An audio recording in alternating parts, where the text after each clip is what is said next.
In this week's video, we looked at new images from Hubble to celebrate its 35th birthday and a bunch of other cool stuff, including just today we saw images of the Curiosity rover on the surface of Mars taken from orbit.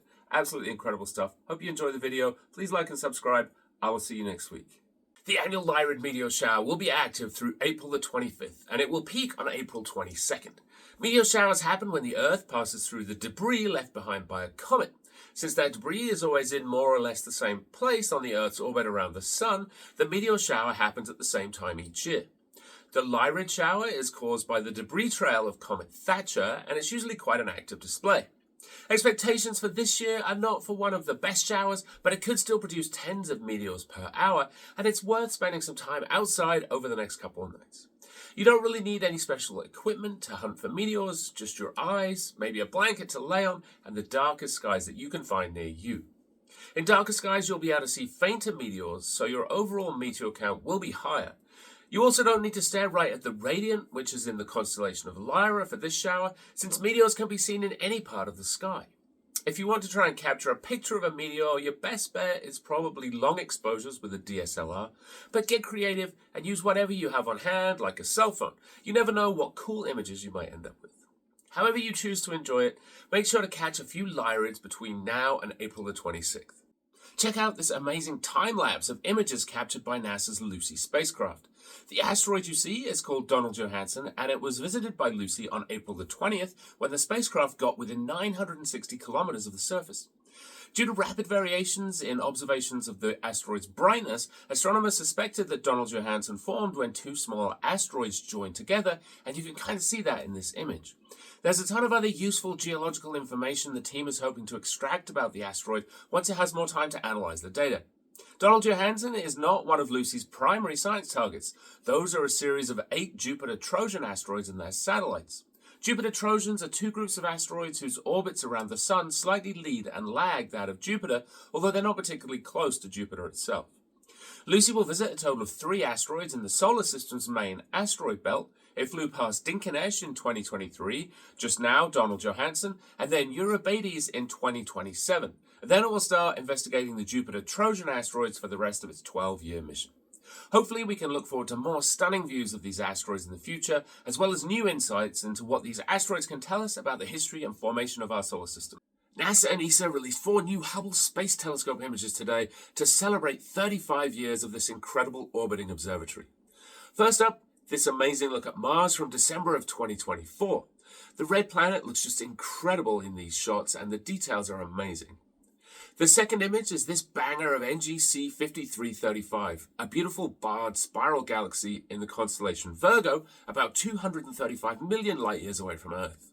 The galaxy was first recorded by John Herschel in 1828, and it's hard not to wonder what he would have thought if he could see the amazing details in this Hubble image less than 200 years later.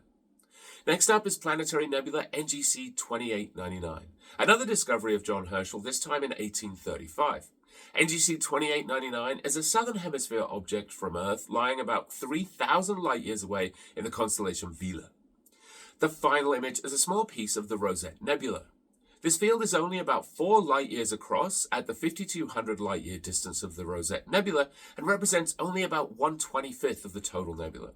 Chandra X-ray data of the Rosette show that it's an active star-forming region.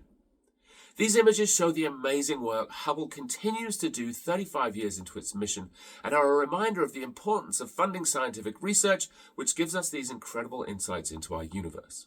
Given the current threats to funding for agencies like NASA, it's not clear how many more anniversaries Hubble will get to celebrate. Did you know that the world's largest solar telescope sits at the Haleakala Observatory on the Hawaiian island of Maui? The 4-meter Daniel K. Inouye Solar Telescope just received a new instrument, the Visible Tunable Filtergraph, or VFT, which has been 15 years in development at the Solar Institute for Physics and the Max Planck Institute for Solar System Research, both in Germany. The VTF allows astronomers to observe the visible surface of the Sun, called the photosphere, and the chromosphere, which is an almost invisible layer above the photosphere. Check out this preliminary image of a group of sunspots released by the team during the commissioning of the instrument. The level of detail is incredible, and in the original image, each pixel corresponds to just 10 square kilometers or 6 square miles of the Sun's surface, meaning this image is 25,000 kilometers on a side. That's a pretty mind-blowing level of detail when you consider the Sun is 93 million miles away.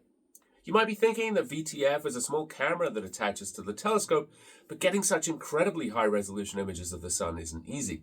The instrument seen in this photo weighs over 5 tons and is the size of a small garage.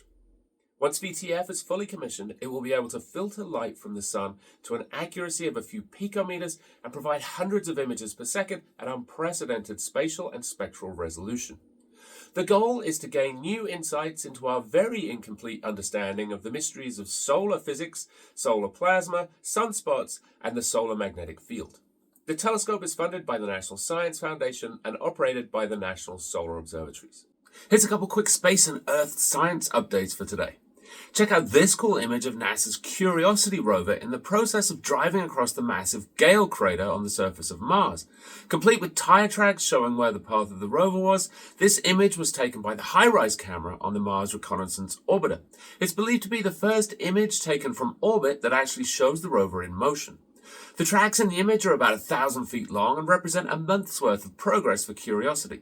If that sounds pretty pedestrian, bear in mind Curiosity was barreling along at a top speed of 0.1 miles per hour. This beautiful image of the Sierra Nevada in California comes courtesy of NASA's C-20A aircraft that was conducting 7 research flights in March to track snowmelt and snow cover in both California and Idaho. Seasonal snowmelt is a significant source of water for drinking, agriculture, and power generation, and the data gathered by the C-20A's UAVSAR instrument is critical in helping scientists model snow storage and the subsequent runoff. Finally, on Sunday morning, you can catch a Firefly Alpha launch from Vandenberg in California at 6:37 a.m. Pacific, carrying Message in a Booster, which is a demo mission for Lockheed Martin.